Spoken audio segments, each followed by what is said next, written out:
Kisah nyata. Allah bayar secara tunai. Wajib baca kalau Anda seorang anak manusia. Satu hari saya pergi ke satu rumah panti jompo. Seorang sahabat meminta bantuan agar saya dapat menyalurkan bantuan kepada orang miskin. Saya belikan kain sarung, beli roti, dan lain-lain. Saya pun pergi ke panti jompo yang saya kenal, tak usah saya sebut namanya. Saat sampai kendaraan kami di perkarangan panti jompo tersebut, tiba-tiba ada seorang ibu tua berlari dari asrama panti, mendekati saya. Ye, anak aku datang, senangnya anak aku datang. Saya tak mengenal beliau siapa. Ibu itu memeluk saya, dia cium saya. Orang tua itu berkata, "Nak, kenapa tinggalkan ibu di sini, nak? Ibu mau pulang. Ibu rindu rumah kita." Saya waktu itu hampir tak bisa berkata-kata. Ya Allah, saya coba mengucapkan kata, "Bu." Saya pegang tangannya, saya lihat mukanya. Dia bilang, "Sampai hati, nak, kau tak mengaku aku ni ibu kau." Bisa saya bayangkan bagaimana perasaan beliau begitu rindu pada anaknya. Saya coba berpura-pura seolah-olah saya anaknya. Saya berkata, "Bu, maafkan saya ya." Saya pegang tangannya, saya ajak duduk atas kursi, saya ambil roti dan saya suapkan ke mulutnya. Tak terasa menetes air mata di pipi.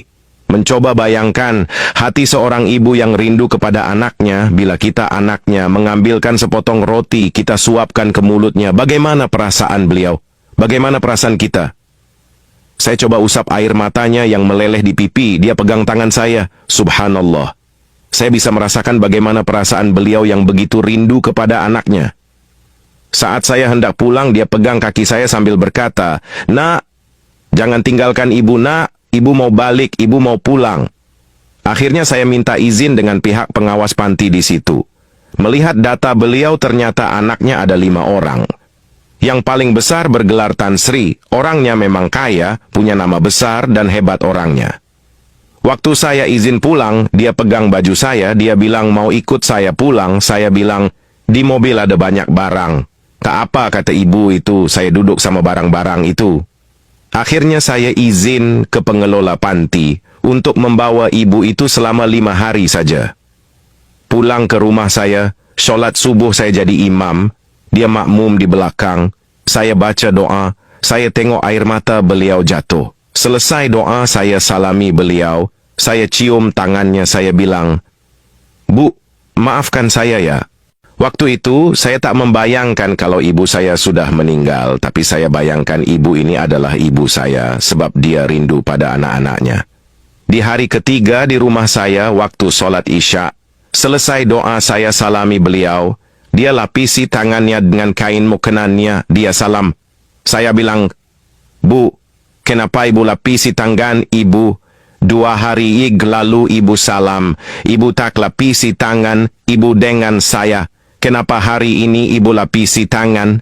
Dia bilang, "Ustaz, kau bukan anak saya kan?" Subhanallah.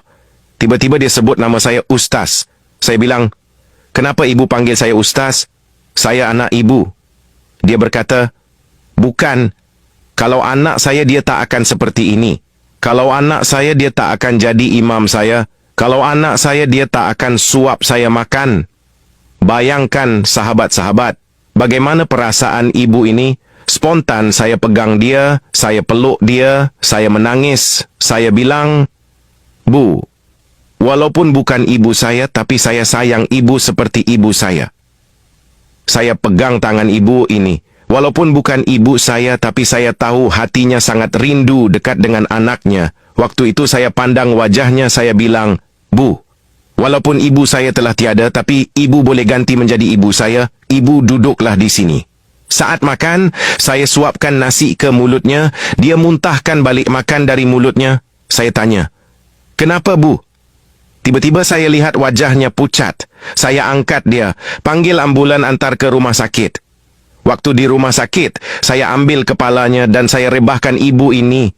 Dia pegang tangan saya, dia berkata, "Ustaz, kalau saya mati, tolong jangan beritahu seorang pun anak saya. Kalau saya sudah mati, jangan beritahu mereka di mana makam saya. Kalau mereka tahu di mana kubur saya, Jangan izinkan dia pegang batu nisan saya. Saya pegang beliau, saya berkata, Bu, jangan ngomong seperti itu, Bu. Istri saya menangis di sebelah, anak saya menangis di sebelah memegang dia. Kami pegang dia. Bu, jangan ngomong seperti itu, Bu. Dia geleng kepala, rupa-rupanya itulah saat penghujung hayatnya. Akhirnya dia pun meninggal di atas pangkuan saya di rumah sakit itu. Dia meninggal dalam pelukan saya doakan Ibu Hajah Khalijah ini ruhnya mudah-mudahan bersama salafus soleh. Sahabat, bila kita masih ada ibu, tolonglah taat pada ibu kita. Jangan durhaka pada ibu kita. Jangan tinggalkan dia di panti jompo. Saat ibu kita sakit, kita jaga dia. Pijat-pijat kepala dan kaki ibu kita. Sahabat-sahabat, coba tanya ibu kita. Bagaimana penderitaan ibu saat mengandung saya dulu? Bagaimana sakitnya ibu saat melahirkan saya dulu? Tanya ibu kita, sahabat-sahabat sekalian. Kalau kita tanya, sudah tentu air mata ibu kita akan jatuh. Karena itu sahabat-sahabat, suapkanlah makanan pada ibu kita. Sahabat-sahabat semua, selepas wafatnya ibu ini, ternyata berita kematiannya sampai juga kepada anaknya yang sulung. Anak dia terus telepon saya. Apa anaknya bilang pada saya? Saya akan bawa Anda ke pengadilan, saya akan tuntut Anda telah membawa keluar ibu saya dari panti jompo. 3 tahun dia titipkan ibunya di panti, dia tak pergi lihat, sebab itu ibunya rindu, hingga ibu itu tak bisa membedakan saya dengan anaknya. Akhirnya saya tunggu tidak ada kabar hampir setahun lebih. Saya pergi ceramah di masjid di daerah pecinaan, selesai saya ceramah datang seorang lelaki memeluk saya. Menangis dalam masjid, orang dalam masjid heran. Ada apa ini? Saya tanya pada dia. Pak, ada apa ini? Ada masalah apa? Dia berkata dalam keadaan menangis. Ustaz, tolong kasih tahu di mana makam ibu saya, Ustaz. Tolong kasih tahu di mana kubur ibu saya. Saya bilang, kenapa hari ini baru tanya kubur ibu kamu? Dia bilang, tolonglah Ustaz, saya mau jumpa ibu saya, Ustaz. Sayalah orang yang bergelar Tan Sri yang mau menuntut Ustaz saat itu. Saya sekarang ini sudah bangkrut, Ustaz. Istri saya mati kecelakaan. Rumah disita bank. Mobil mewah saya semua dah disita bank. Tinggal satu saja motor tua itu. Saya berkata, saya bisa tunjukkan makam ibu kamu.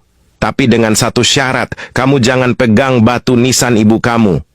Sampai di pemakaman, tak sempat saya turun dari mobil, dia turun duluan. Saya lihat di depan mata saya sendiri, dia jatuh tersungkur, tangannya menjadi hitam. Mulutnya tertarik sebelah yang tadi awalnya tangan dan mulutnya baik-baik saja, sambil memanggil-manggil, Ibu, Ibu, Ibu.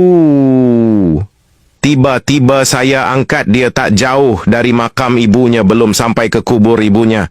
Dia dah hembuskan nafas terakhir di samping makam ibunya.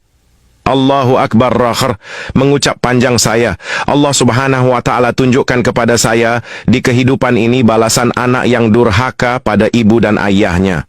Semoga kisah ini menjadi pelajaran di luar sana. Ambillah iktibar dari kisah di atas. Dan apabila mata ibumu sudah tertutup, maka hilanglah satu keberkatan di sisi Allah, yaitu doa seorang ibu. Sobat, sekarang Anda memiliki 2 pilihan. 1. Membiarkan sedikit pengetahuan ini cuma hanya Anda ditonton di sini, atau 2. Membagikan pengetahuan ini ke semua teman YouTube-mu, ke semua teman kontakmu, insyaallah bermanfaat dan akan menjadi pahala bagimu. Amin. Silahkan di-share. Ya, semoga yang share dan subscribe channel Cerita Productions ini ditambahkan rezekinya oleh Allah Subhanahu wa Ta'ala dan diangkat penyakitnya. Amin. Dipanjangkan umurnya. Semoga yang berkomentar, amin, dijauhkan dari segala penyakit, diberi sehat walafiat, rezekinya melimpah ruah dan keluarganya bahagia dan bisa masuk surga melalui pintu mana saja. Amin ya Rabbal Alamin.